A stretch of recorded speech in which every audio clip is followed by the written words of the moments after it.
வணக்கம். ஆகாஷ்வாணி புதுச்சேரி செய்திச் சுருக்கம் வாசிப்பவர் ஆதவன்.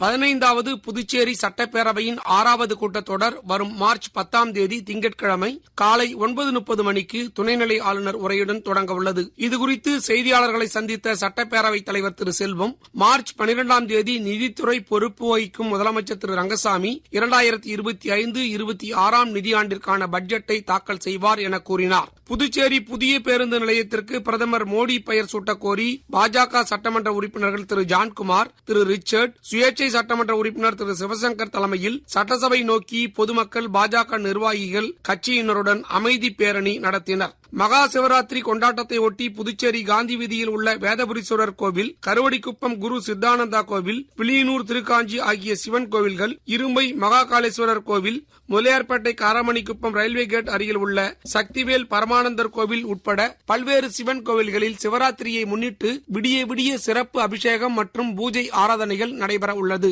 மத்திய கல்வி அமைச்சகத்தின் சார்பில் நடந்த வீர் கதா போட்டியில் தேசிய அளவில் ஓவியம், கவிதை, கட்டுரை போட்டியில் வெற்றி பெற்ற புதுச்சேரியைச் சேர்ந்த மாணவர்கள் வஉசி அரசு மேல்நிலைப்பள்ளி மாணவர் செல்வன் விஜய் வேஷ்குமார், விவேகானந்தா ஆண்கள் அரசு மேல்நிலைப்பள்ளி மாணவர் செல்வன் முகமது தாஜுதீன், வள்ளலார் அரசு மேல்நிலைப்பள்ளி மாணவி செல்வி குகானா ஆகியோர் புதுச்சேரி முதலமைச்சர் திரு ரங்கசாமி, கல்வி அமைச்சர் திரு நமச்சிவாயம், விவசாயத்துறை அமைச்சர் திரு தேனி ஜெயக்குமார் ஆகியோரை சந்தித்து வாழ்த்து பெற்றனர்.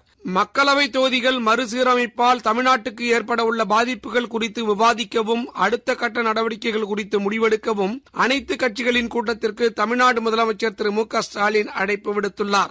இந்த கூட்டம் தலைமைச் செயலகத்தில் மார்ச் 5ஆம் தேதி புதன்கிழமை நடைபெறும் எனவும் அவர் அறிவித்துள்ளார். தேர்தல் ஆணையத்தில் பதிவு பெற்ற 40 கட்சிகளை அழைக்க முடிவெடுத்து அவர்களுக்கு கடிதம் அனுப்பப்பட்டுள்ளதாகவும் முதலமைச்சர் திரு மு.க.ஸ்டாலின் கூறினார். இத்துடன் இந்த செய்திச் சுருக்கம் நிறைவு பெறுகிறது. எமது அடுத்த செய்தி அறிக்கை மாலை 6:10 மணிக்கு.